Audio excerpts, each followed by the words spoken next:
Okay guys, we are making something from my childhood. My mom used to call it stone soup. So we have potatoes, these lovely purple potatoes, onion, celery. So basically stone soup is you take whatever is left in your fridge out of all the vegetables and you season it really well. And you make a soup. You let it cook forever and ever, and you let all the vegetables get nice and soft and seasoned, and it's a really good vegan, I mean, it wasn't vegan when I was little. My mom used chicken stock, but we use a vegan alternative, obviously. But yeah, this was so much fun when I was little, and it's really, I don't know, I just love soup. I love the way that it makes you feel like, look how cool that juice is, that purple juice. I like the homey feeling you get when you can like smell, you know, broth cooking and stuff. So I just really like soup. I have tried to venture out of the normal fruits and vegetables that we would get. I've been eating plant-based for about 18 months, but my husband just recently started eating plant-based because he's getting older, and also he saw the Game Changers movie. So he saw all the military dudes in there and their testimony about being vegan and plant-based, so he decided to do that with me. So since I have converted my whole family now to this way of eating, I decided let's branch out from what we normally,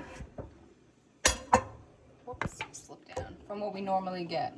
So we do get our normal fruits and veggies, the conventional ones, but we've tried some different stuff. So dragon fruit, jackfruit, I'm trying to think of some other stuff. We have experimented with Brussels sprouts a couple of different ways, artichokes, and these are not like, you know, weird specialty foods, but we just didn't eat a ton of them before we started eating plant-based. So, you know, now we really love to steam artichokes with tons of garlic and spice on it. Brussels sprouts you can make a bunch of different ways, but the best way that we've had them is lemon pepper. And maybe I'll make that one day. So there are our purple potatoes, and I am not a chef by any means, so if I don't chop correctly, it's because I don't do this besides to sustain my family. So I wanted to make this soup because it's comforting, and then also talk a little bit about the state of the world right now. And what I want to say is that what you're doing right now in this time is enough, and it is okay. If you are getting by sitting on the couch and watching Netflix, that is absolutely fine. You don't have to be, you know, writing your autobiography or, you know, working on this list of you know, dreams that you have that you want to come to fruition. Right now, if you've got to pause and just survive, that's fine.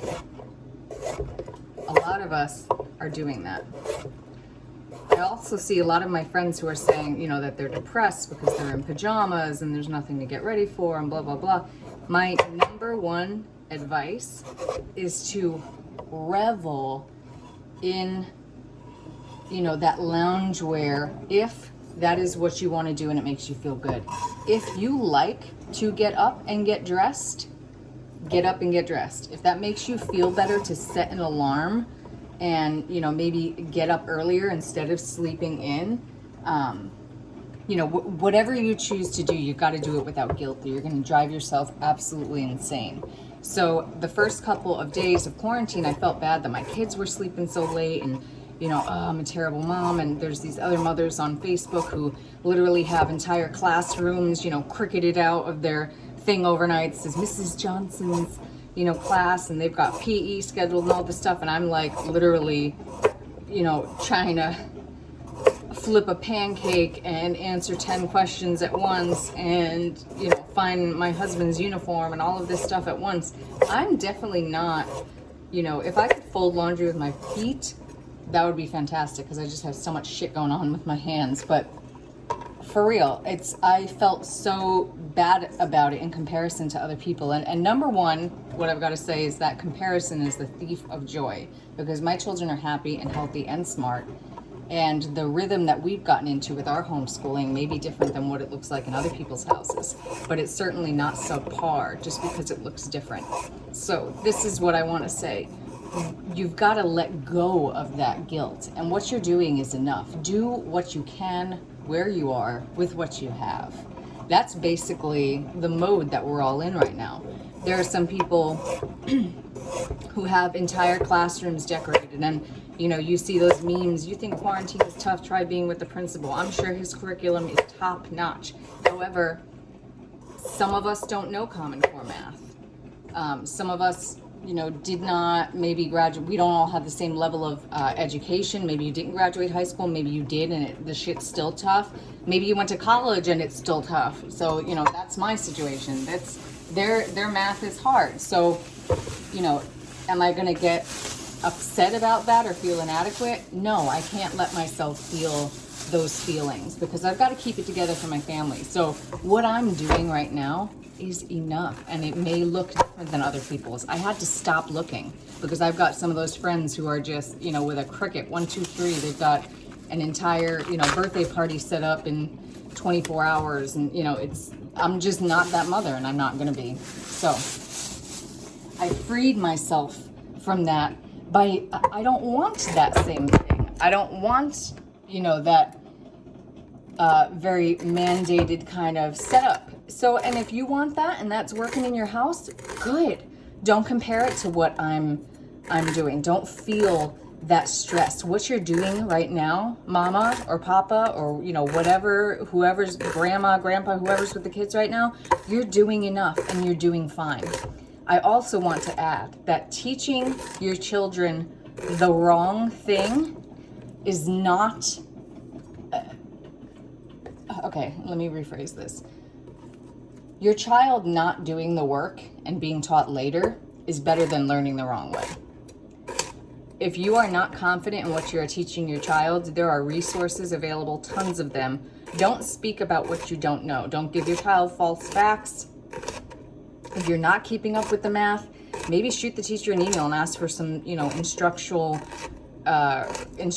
resources that maybe you can learn first. Because how could you speak about something that you don't know? So I truly believe that if you just read with your child, keep them occupied, keep doing art, give them some physical activity to do, that they're going to be just fine. I understand all of our kids are missing school. Some seniors are not able to finish their senior years. That's absolutely devastating. Like, my heart goes out to you. I'm not going to put my senior picture though, because I feel like that's really stupid. Look what you're never going to have, a cap and gown in a photo. Whatever.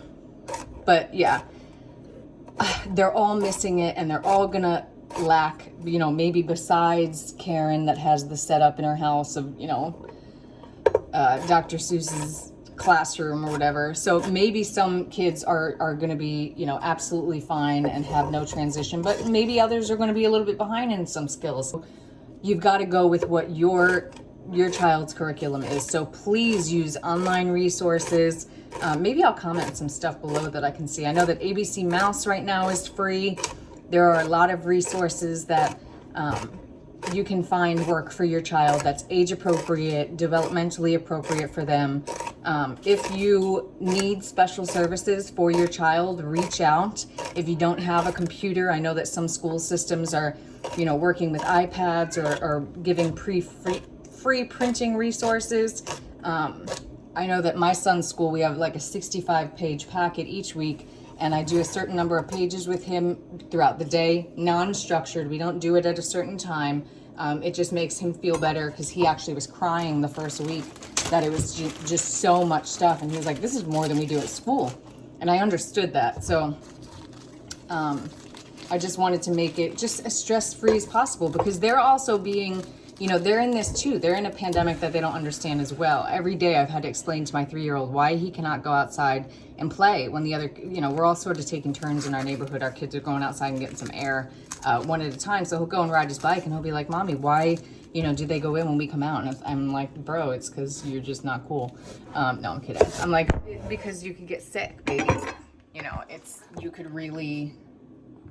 could get sick and it's not worth the risk. So because Nicholas is in that higher risk category, because he does have Kawasaki disease, he has a heart murmur, and some enlarged heart arteries. He is, you know, one of those people who might have a more difficult time with COVID. So we're not taking that risk. But yeah, that's what I want to say. Don't teach them the wrong thing.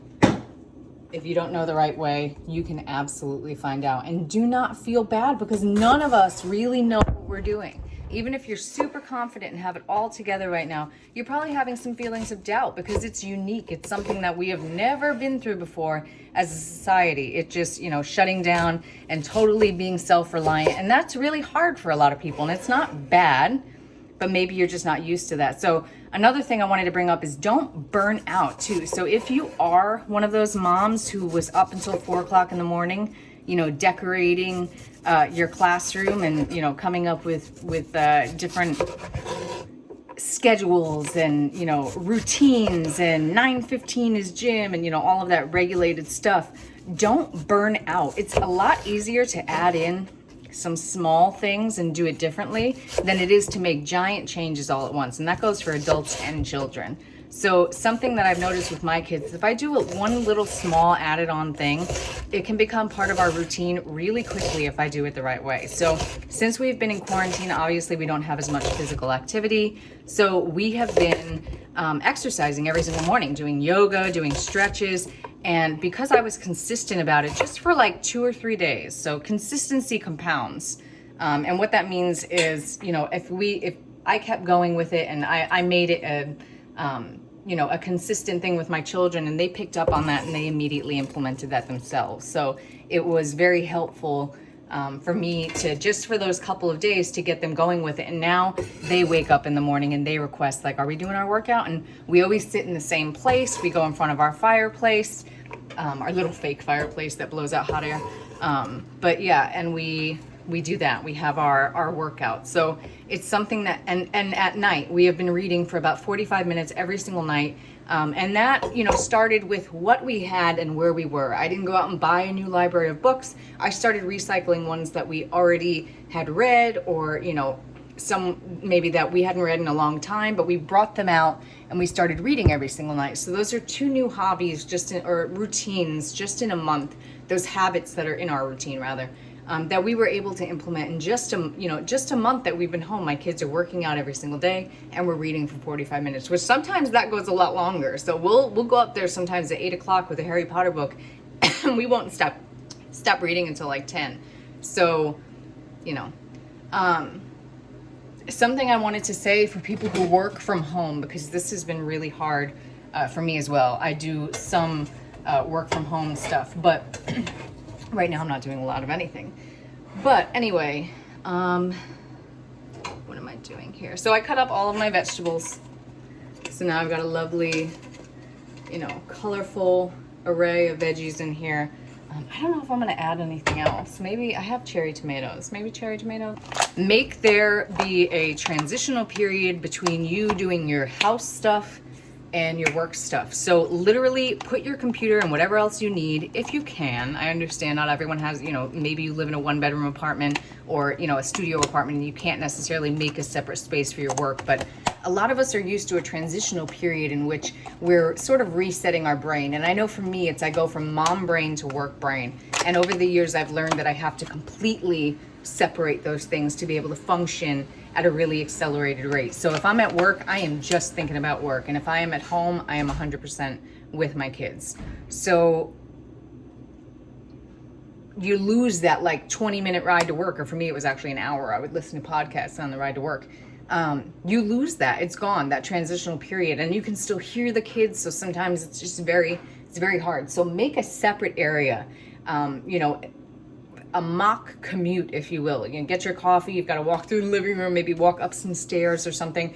Make there be an actual period where you say, okay, this is shut off. This background noise, it does not matter more than this, you know, spreadsheet or flowchart or whatever. You've got to get that done. So if you half-ass everything, you may get it done, but it's not going to be done well. But if you really separate those worlds, you know, and it's hard as a mom. We're expected to work like we don't have kids, and mother like we don't have anything else to do, or, you know, that we don't work. So it is difficult sometimes, or a lot of the time, to do that. But make a completely separate space for your work. So those are my suggestions. If you're in pajamas, love it. Write it down. You know, write it on the fridge. Monday, Wednesday, and Friday, we wear pajamas and we don't even care about it. Do something that, you know, that pressure of not having anything to do sometimes is very hard for people, especially if you are anxious like me. You know, not having that to-do list sometimes is very hard. So add in some healthy habits one at a time. Don't go into full burnout mode, because we don't know how much longer we have at home here. Seek out information if you don't have it. Do not teach your children how to do things the incorrect way. And what you're doing is fine. Whatever you're doing, you need to be fine with it. And if you're not okay with it and it wasn't your plan, that's fine. Make it your plan. If you were supposed to be, you know, at a work conference or Disney or whatever this month, that is not happening. And it's okay to feel upset about that. But you've got to create a new normal for yourself. And right now, any semblance of, you know, normalcy is really, really helpful. So, you know, would it make you feel better to do some yoga every single morning, 8 o'clock in the morning? There's no way it's going to make you feel worse. Try something where you are with what you have. I don't want you to go on Amazon and start buying yoga mats and a trapeze and this and that, because that's what I mean by that burnout, that going hard as a mother, but, you know, you sort of lose your momentum. So start slow and steady. Start a reading routine. If you are a person who, you know, you could stay in the same clothes for 5 or 6 days, it's sort of part of your depression. Maybe don't revel in the fact that you're in pajamas. Get up and get dressed. Make yourself feel better. Take pictures. If you're saying, well, there's no one, you know, that's going to see me, send them to me. I'll tell you, you look gorgeous. Like, just do it for yourself. Whatever you've got to do to make yourself comfortable where you are with what you already have. So read tonight with your kids. Read by yourself. Your first Audible book is free, so maybe try that. But add in, you know, just one small change. And you can do more than 2 healthy habits a month. That's maybe the rate that my family is going at. But, you know, 10 in one day, 10 new changes in one day is hard. You know, if you wake up and you're like, we're going to drink 64 ounces of water, and we're going to take vitamins, and we're going to walk the dog 6 times a day, and we're going to do this and that. And, you know, it's very hard. So doing it slow and steady, adding in those things, you know, one at a time really is helpful. So I'm finishing up cutting up my cherry tomatoes right now. And I'm going to make this beautiful, colorful soup. I use garlic powder, onion powder. Obviously, I'm going to use salt. We have something here called Johnny's seasoning. It's kind of like a seasonal. Then I'm going to add in some rosemary, some basil. I'm going to let this simmer, and then, I don't know, maybe I'll just add more stuff as we go along. It's kind of a, you know, instead of a garbage salad, it's kind of like a garbage soup, but we call it stone soup. And I think there's a book or something my mom used to read to us. I'm not even sure. I'm going to look that up. But yeah, that's my video on how to make stone soup and how to put that mom guilt away. And just, if you know, if all you did today was survive, that is fine. All right. I'll talk to you guys later.